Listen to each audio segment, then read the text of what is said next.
Adam and Jaren produced The State of Basketball, the only podcast I know of dedicated to all 11 D1 men's basketball programs in the state of Indiana. And we're going to talk some D1 and some NAI Indiana college hoops. Cascade Hoops Talk starts right now.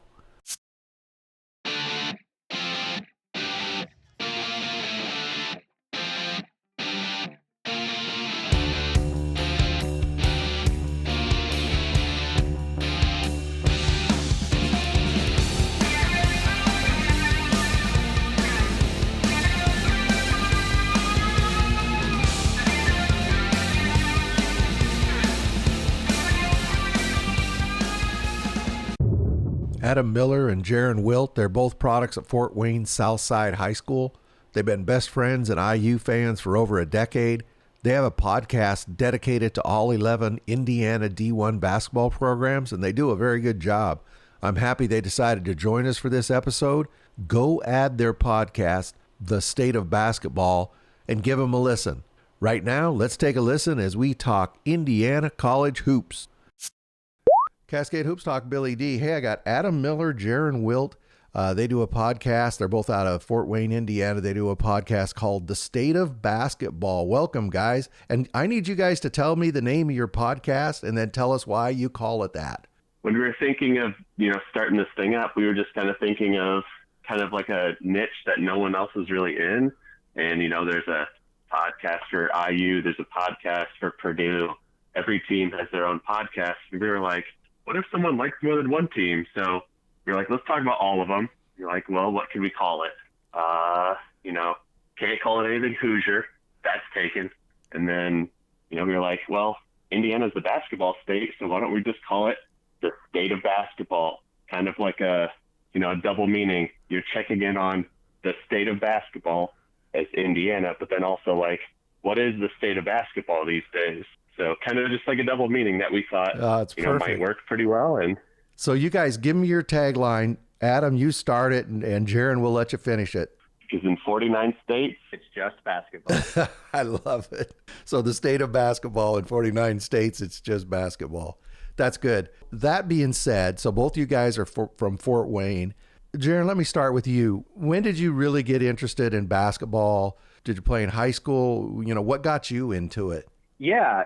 So I think it's kind of, I'd say it's two phases, right? Growing up, I always enjoyed basketball. I was never any good.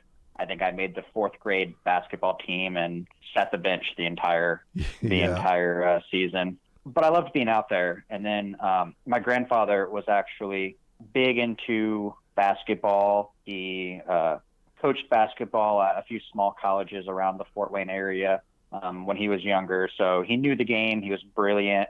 And I always just watched basketball. He was a big IU fan. Okay. So I was always around him watching college basketball. And I heard stories about, the Bob Knight days and, his experience. I think that kind of just started that love for me. And then when I got into high school, I was in high school around a time in Fort Wayne when there were a lot of studs. There were a lot of great high school players that were going on to play college and some even played professionally. So watching them play while I was in high school was like, okay, well, next year when they're in college, I can say that I met him or that I know him or I watched him play when he was in high school. And that kind of spurred that passion even more. No, that's good. Yeah, I like that. Well, Indiana is a good place to get introduced to basketball. Adam, how about you? How did you get introduced to basketball and where did the love come from? If you ask my mom, she would tell you that my oldest brother, he was his freshman year of college was the year that I was born. So he went off to college, and then 2 days later, I was born.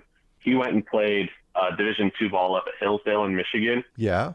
And he said that they went to every single game of his, home and away, and I would just sit there on her lap and just watch the whole thing. Wouldn't cry, would just be locked in on the game. So, from birth, just watching my brother play at Hillsdale, and then, kind of like Jaren continued on into high school. I played 1 year, decided, maybe I'll switch up sports.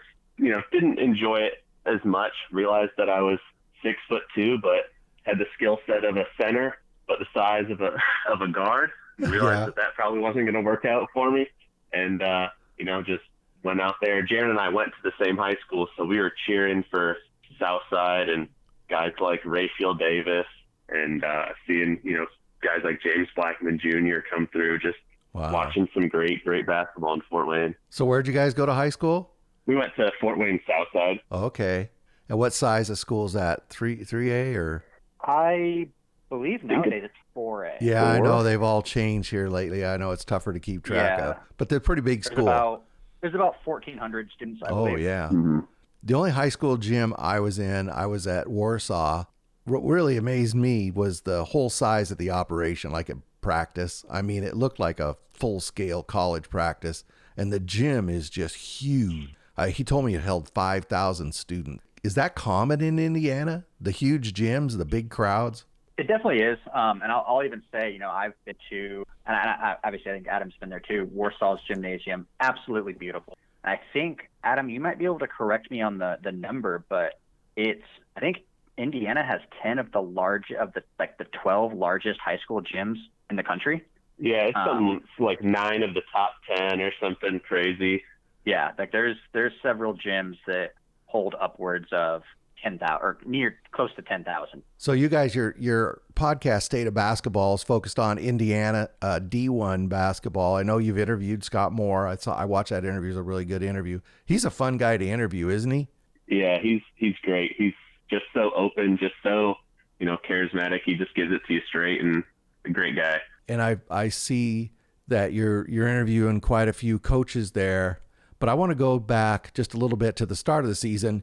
You guys did I think maybe you did it in 2 shows, or I can't remember now, your preseason look at the 11 D1 schools in Indiana. I have a question for you.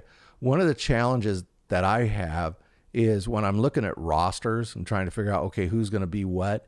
And, people put out their rosters so late for the year that you never know, okay, was this guy a COVID senior or a senior, or who transferred? Did you guys run into any of that, trying to figure out who was actually coming back? Yeah. I'd say definitely. I would say at the end of last season, when we were kind of getting an eye on, because we wanted, towards the end of the 2024 season, we wanted to have something put out, right? We wanted to talk about the transfer portal and things like that, and it was definitely a challenge to figure out, okay, well, this person is transferring, but they've already played 5 years, or maybe they're just graduating and leaving school. It was tough. I think Adam was fortunate enough to find someone who really aggregated all of Division I basketball from a transfer portal perspective. And I think we kind of used that as much as we could, right, Adam?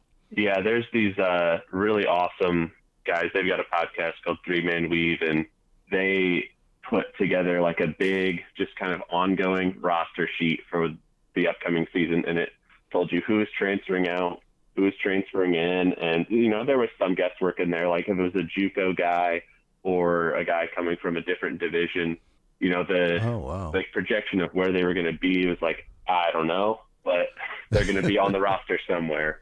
That really helped. And then tracking like Twitter, looking at like ESPN, it's a lot different than our first year, because our first year was last season, and we, hadn't been following all 11 teams in Indiana. And so there was like guys where you're just like looking at the roster, looking at their bios and being like, I think he'll be good.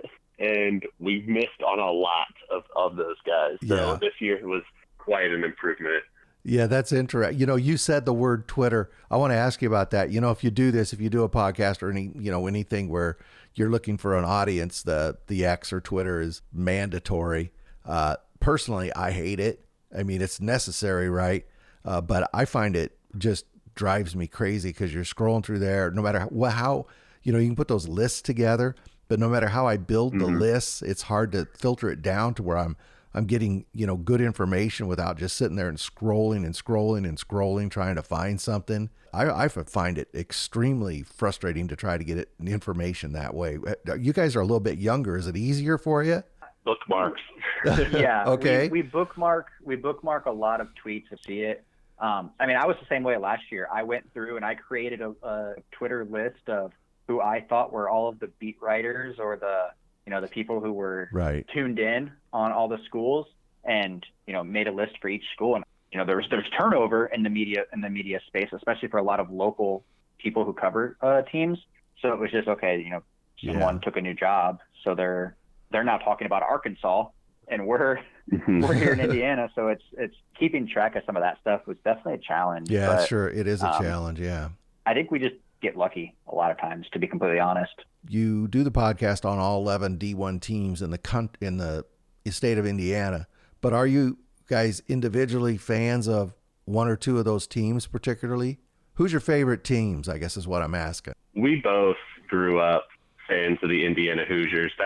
If Jaren and I had been fans of different teams, I don't know that the podcast would have happened, because so much of we've been friends, for 15 years, and so much of our conversation that whole time has been about, Indiana basketball and, talking about, the early, tens of that, that era going back to then. And if I was a Purdue fan, we probably wouldn't have talked ball nearly as much. Exactly. And wouldn't have wanted to start this thing, because we would have been fighting rather than being happy in the same moments or being mad at the same things.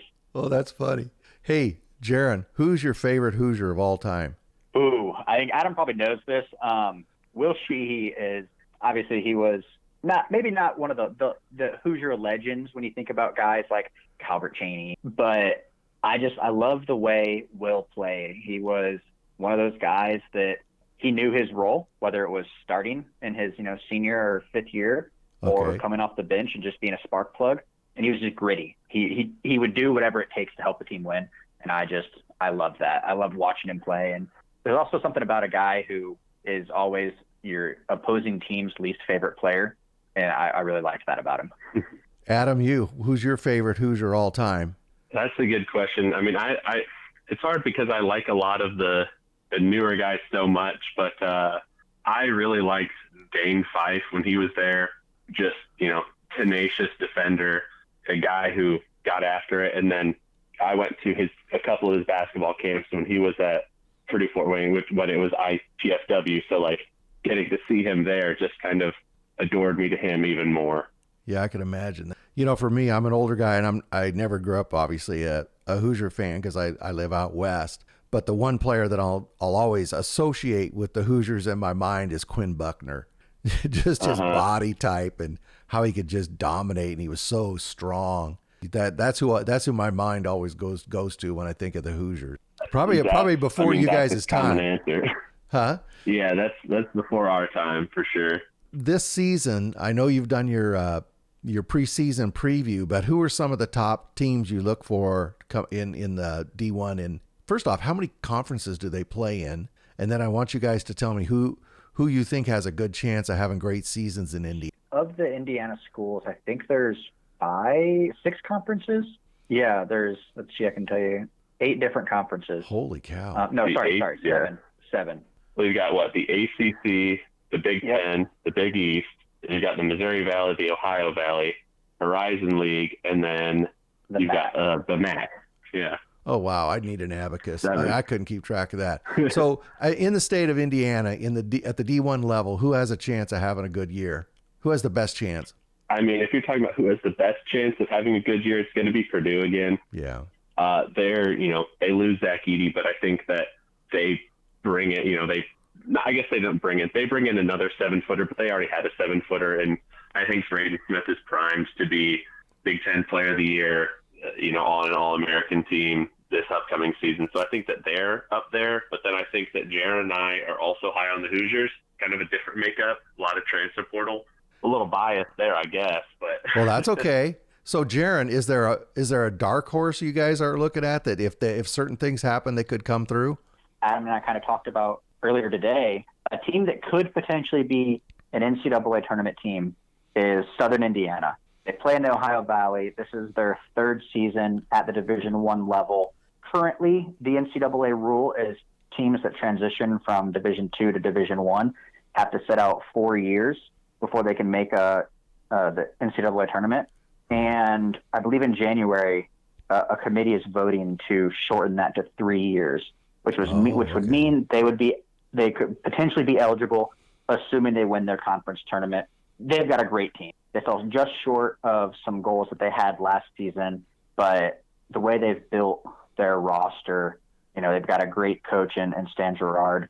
They play a fun brand of basketball. Okay. That I think they can potentially make the NCAA tournament.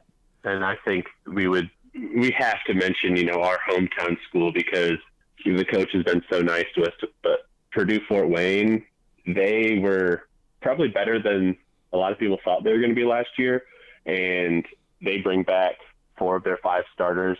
They are a program that's never been to the NCAA tournament, but they've got 2 guys who are preseason all conference guys. They've got the best backcourt in the conference in our minds. We think Coach Kaufman's a great coach, and we think that he can, make history for this Mastodons there and make it to the tournament too. Okay, interesting. Good. That's good analysis. I like that. So you guys are, as we said, Fort Wayne, you're surrounded, just totally surrounded by really high quality NAI programs there. Tell me what you guys know about NAI, or what you're, do you ever hear anything about it? Do you hear people talk about it? I know you've interviewed Scott Moore, but how much does NAI basketball penetrate your world? A little bit more than expected this past year, because one of the guys that we talked about all season long as being one of the best players in the state was Ben Hummerkaus out of Huntington, who was playing for Evansville last year. I think in the off season we were talking about him too, because Malone out of Grace was player of the year, right? And he's being looked at by Indiana, which then is on our radar twice as much, because we're seeing him being looked at by Indiana, and Scott Moore talked to us about that. People were the fans in the state were kind of surprised by, I think, both of those examples, because they hear, the NAIA player of the year, and they're like, well, what production will he have at the Division I level? Like, is he going to be a guy that comes in and starts, or is he going to be like a rotational piece? Like, what? I don't think the fans of, these Division I teams here really understand, like, how good the Indiana NAIA teams are in comparison to like the Division I teams here. Right now, Elijah Malone's at Colorado. He has a good chance to start down there. Also, Javen Buchanan from Indiana Wesleyan is out at Boise State. Riley Minix, who played down at Southeastern down in Florida, he transferred his 5th year, his COVID year, to Morehead State. He was Conference Player of the Year there, and now he's on the preseason team with the Spurs. Kyle Mangus had a good European career and played some G League ball. Anyway, there's been several NAI players who have really advanced, beyond the NAI. So a lot of successful players. The schools that are around you, do you know much about them? Because you've got Indiana Tech right there in town. You got St. Francis, just over in South Bend is Bethel. Down just a little south from you, you have Grace, Indiana Wesleyan, Taylor, a lot of schools. Do you know anything about those teams? You ever hear anything about those programs? Not a whole lot, Not to be much. quite honest. That's, I think, a shame. The more I have been exposed to those coaches and some of the players and things, I'm a fan of NAIA basketball now. I think Adam and I have talked about, we're going to try and go to several games for teams in the local area. I think we always kind of knew that there were some really good teams kind of in our little region. Never really saw a game, and you don't hear many people talking about them, at least in our circles. I wish more people did. I wish more people, talked about Grace, talked about Bethel, talked about Indiana Wesleyan. Because they're incredible programs and they've done incredible things. I think a lot of the connection for us in the NAIA schools has been in other things than men's basketball. Like my brother's old coach, he was coaching at St. Francis on the women's side, so I followed them a little bit when he was there. Right. And then we know a lot of guys who came out of high school and played football at St. Francis. Jaren knows probably numerous players who were recruited or went and played baseball at Indiana Tech. We know 2 guys who played baseball at Huntington who went to high school with us and had great seasons there. So I think a lot of our connection with the NAI level, Jaren, has probably been other than basketball, really. Yeah. Yeah, absolutely. A little kind of side story about me. I played baseball. Baseball was my main sport, and I was being recruited in high school by several NAIA schools, and I wanted to play Division I. I wanted the allure of having Division I or Division II or Division III. Mm-hmm. Because I didn't understand, 10, 12 years ago, there wasn't really a major difference. That sometimes it's even more beneficial to play at NAIA. Yeah, there's still that little bit of a stigma, isn't it? Especially with, I've talked to a lot of younger people who said that they were getting ready to sign with an NAIA team and they got some jazz at their, at their peer level. There's a perception that NC2A Division III even is a bit more prestigious, which is, that's completely non-scholarship ball. NAIA ball is 8 scholarship. Division II ball is 10 scholarship. So there's really not much difference between D2 and NAIA, but the perception is that NAIA seems to be at a lower level. Is that what you guys feel? That's definitely what I feel like the perception is, and I think that's why I went to Trine, so it was a Division III school. They just won the national championship, so we're happy about that. But seeing like the level of players at Trine when I was there compared to the guys who were at Grace at Indiana Wesleyan right now, it's different and also closer than I thought, I guess, at the same time, because I always thought it was like growing up in high school, it was like Division I, Division II, Division III, and then there was NAIA. Yeah. And then as I got older, it was like, no, that's not how it works at all. It's completely separate, and I think you kind of have to slot like the team's ability like would fit in different categories. So like Grace and Huntington and Bethel, all these great NAIA programs would be slotting somewhere in like, I don't even know, like just say the 200s of the Division I level, and then probably at lower levels of NAIA, that might be more comparable to like a Division II or a low Division I kind of level. I think the misconception is also on the fan base a little bit. Like, I'm a fan of Oregon Tech down in Klamath Falls, a very established basketball program. But they have a larger average attendance at home than 91 D1s, and you see that, yeah. So you see that with a lot of different schools, and College of Idaho has one of the biggest fan bases in the country at the small college level. But it's a long-term perception. What do you think allures people to that program and comparable programs like that? Because I think like for me, like growing up, it was like, I want to go to an Indiana game. I want to go to a Purdue game. You mean from a fan standpoint or the students? Yeah, both. Well, from a fan standpoint, a lot of these schools are in smaller markets, and so it's the game in town. Like if you go to College of Idaho, one of the top programs in the country, they are the show in Caldwell. If you go to Oregon Tech, they are the show in Klamath Falls, right? They are the show in Warsaw or Winona Lake down at Grace. Yeah. And then if you get into urban areas, sometimes it's a little tougher, right? Because you're fighting for that fan base. But like Indiana Tech has a good fan base. I think that people drawn to it, and I can just really speak from my own experience, the small atmosphere that probably puts some people off, including some athletes thinking about it, is what draws a lot of fans to it, because it's more of a family, right? You're seeing the same people every weekend. You get to know the parents of the players many times. Most of the time you get to know the players, most of the coaches. It's very close. And then, a lot of people travel together, and you see the team and the other fans and parents on the road. You never can get that with TV basketball. I mean, you're never going to get to, shake somebody's hand after a game, after a Purdue game. You know what I'm saying? And I think that's a big allure. And I think it takes people being exposed to that to be part of it. Once people get drawn into that, my experience is they're generally kind of fans for life, because it is very alluring, right? To be part of something that you feel is kind of special. Yeah. And you kind of get more back, for what you give, right? Yeah. And that's the other thing. It's very affordable. Yeah. You know, it's super affordable. And then the other aspect, I've talked about it a lot. I've been doing this a long time, and I go to a lot of road games, and I've made friends, in other towns at other schools, because I go there so often. I've met them, and then you see them and you meet them, and then they sit on their side and you sit on their side, and you sit there and scream and yell for a couple hours and call each other names, right? And then you shake each other's hand, everybody goes home. That's what draws it. From the student standpoint, from a player standpoint, it's everything from, one of the big draws to a lot of schools is the academics, right? They want to be a student athlete. They know they're not going to play past college and they're really trying to find an academic fit, and they can help get their school paid for and still play ball at a very competitive level. Another thing that draws them to them is, if they're a bubble kid, then he can get more playing time. That's a big draw. Yeah.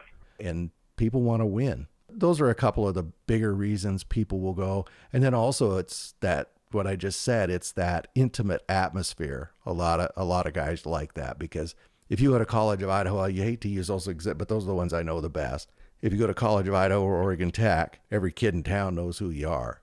I know that's a really long answer to your question. No, that's exactly what I was looking for. I mean, so often, like when you think of recruitment, you think of players want to play, on the biggest stage, like no matter what that takes, or, no matter how much time they get on the court. But, kind of the way you're framing it is like, whether you're going to play 30 minutes or 15 minutes, this might be more suited for you, maybe playing wise, maybe personality wise, kind of like when you're looking at a big state school or, a smaller private school, right? You might want that more close knit, smaller thing.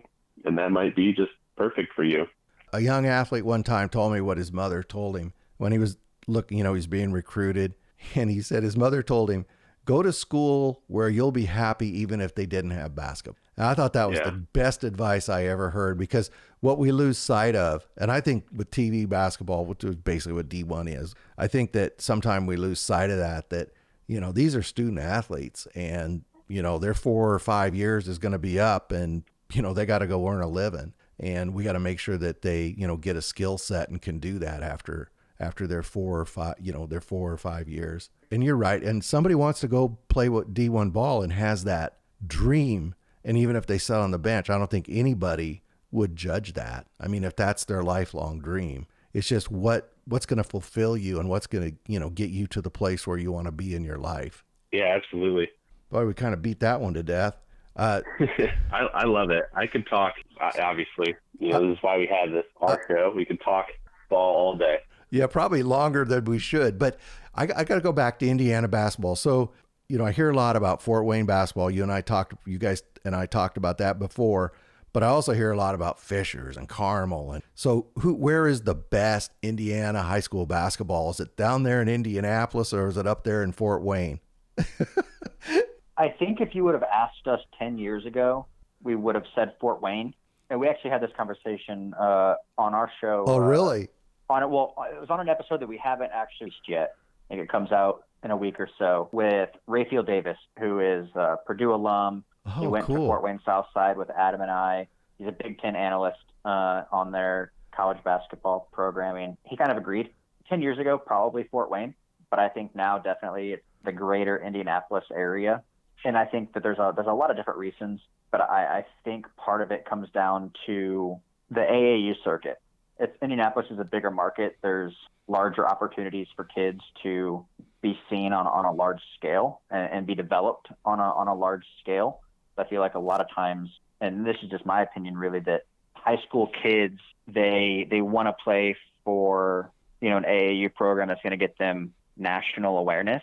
I think that's areas like Indianapolis, you have that a little bit more than places like Fort Wayne, nowadays at least. That makes sense. Kind of a closing question. We're going to have to do this again because we could probably talk all day. But I'm notorious for doing audio interviews. I think I'm behind the times a little bit. I get a little bit of jazz about it, but there's a lot of reasons I don't like to do it. Part of it is I'm an old guy. I don't like the technology, but I'm not comfortable with it. I like doing them in person. And you guys, I notice you're very comfortable and you do a good job with the video interview. Talk about how does that work for you? Do you have any trouble with it? Do you have any technical issues with it? This is a Jaren question if I've ever heard one. Yeah, I became the de facto editor and producer for all of our stuff. There's definitely challenges.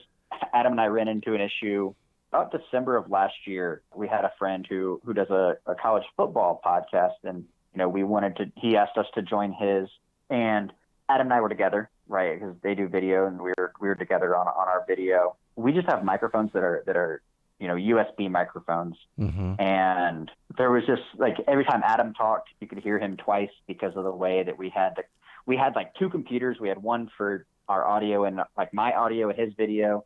And then there was one computer that was solely just Adam's audio because we had to plug the mics into 2 different computers. We felt bad because we ruined our friend's episode. It's the first time he didn't put out an episode because he just didn't have anything to do. As far as our day-to-day, we've definitely found ways, looking back from when we started last year, our episodes the quality was just so bad. It was a spur of the moment. Let's do this. Let's just use the equipment that we have. And it was not great. And just over time, we've found ways to increase the audio quality or increase the video quality. I have a marketing background. I spent 5 years in the marketing world out of college and learned a lot. I did a podcast with the company that I was on, and it was just audio. Yeah. I was like, okay, I can do audio. I've done audio before. So much now. There's so many podcasts. I think we kind of thought, okay, well, let's try video. Let's just jump in head first and see what we can do. And then we kind of just stuck with it. And I think every week we find a new way to enhance it to some capacity, whether that's, live streaming. Before we just recorded and published. Now we live stream our episodes as well. I think so much of it for just came down to we want to do this for, who knows how long, right? And we're planning on continuing it for as long as people still want to listen. But I think there's been a little bit of a shift. I'm myself, I'm an audio listener to podcasts. I don't watch any video podcasts, but I feel like there's been a shift in the last couple of years where podcasts have been going to video and people watch them because they feel maybe more in tune, feel like they get a bit like a better experience, like almost like they're there with you.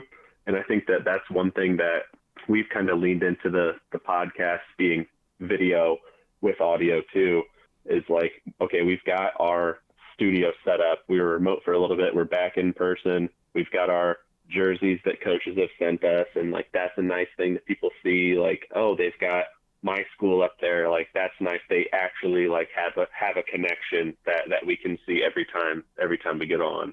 Well, you guys do a really good job. One thing that has made me stubborn about it is I like to make it easy for coaches.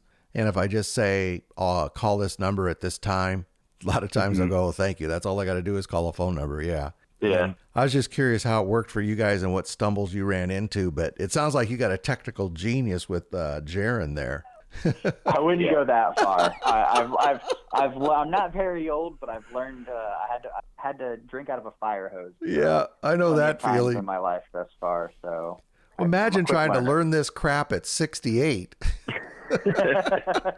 And I was a chemical plant guy. I didn't know nothing about it. Yeah, I was a teacher, so I can record myself talking, but he's got the programs that we need. That's I do try and not mess up so that Jaren doesn't have to edit anything out. That's my role. I have to edit the heck out of it. No, but I got, Adam, I got the talking part down. I can talk. That's not the problem. But no, that's funny. I appreciate you guys sharing that with me. But we're going to have to do this again. Here's my challenge for you. Get over to an Indiana Tech game. Meet Ted Albert. He's the head men's basketball coach there. Super intense guy. And also the women's program there is really good. And it's a double header. Mm-hmm. So you can go over and you can watch a double header. I don't know what the cost is, but it's 2 for 1. Same way over at St. Francis. Go over there and catch a Crossroads game. That's my challenge. You guys sometime this season get over to the couple of Crossroads games. Let me know what you thought of them. Absolutely. Yeah, I know that we're planning on it. We got a standing invite from Scott Moore, so we're gonna have to capitalize on it. He said we're not allowed to go to an away game for Grace. We have to see them in Winona Lake. Oh, you do. You gotta be there. I've been there a couple of times. It's that facility is very nice. And then they're building a brand new facility at Indiana Wesleyan. They just announced the IM Third. I just saw that. Yep. Indiana Wesleyan has a huge following. One of these days you'll have to get down there. That's not too far from you either. Coach Tonagle's a really good guy. In fact, you should try to get him on. He's a really good interview as well. So. Yeah, absolutely. I think we'll definitely catch at least one game. Sounds like we'll catch 3. So we'll try to see Indiana Tech, St. Francis, and then also Grace at minimum. And we'll report back. Let's get the season going. and we'll talk about what's going on in the, you guys can catch everybody up on what you're seeing, and I'll catch you up on what I'm seeing. And we can talk basketball in general and Indiana basketball particularly. I enjoy that. Yep. And I know you're far away, but if you're ever coming out to Indiana to see some Indiana basketball, let us know. We'll love to link up with you. Yeah, we haven't made any announcements yet, but I'll be out there next year. All right. So I try to make one big trip every year. So, hey guys, I really appreciate it. And I really appreciate you taking the time. We had technical issues, which included me forgetting the time, but we got past that. And I really thank you guys for your time. Yeah, no, thank you for having us. Well, that's Adam Miller and Jaren Wilt, State of Basketball. Because what, in 49 states? Just basketball. There you go. Thanks, guys. Thanks a lot. Line, Jaren. I stole your line. You took too long. Thanks a lot, guys. Yep, thank you. Thank you, everybody, for listening to the show. Leave a comment. Let me know what you think. Also, please like and subscribe this show wherever you watch or listen to it. It helps a lot. And if you have a question you'd like answered on the show, just send me a note at cascadehoopstalk@gmail.com or just shoot me a DM on Twitter. I hope you enjoyed the show. Enjoy your day. We'll see you next time. Yours truly, Billy D. Thank you very much for supporting our podcast. Please like and subscribe. Get out to your local NAI school because NAI basketball is the best entertainment value in America.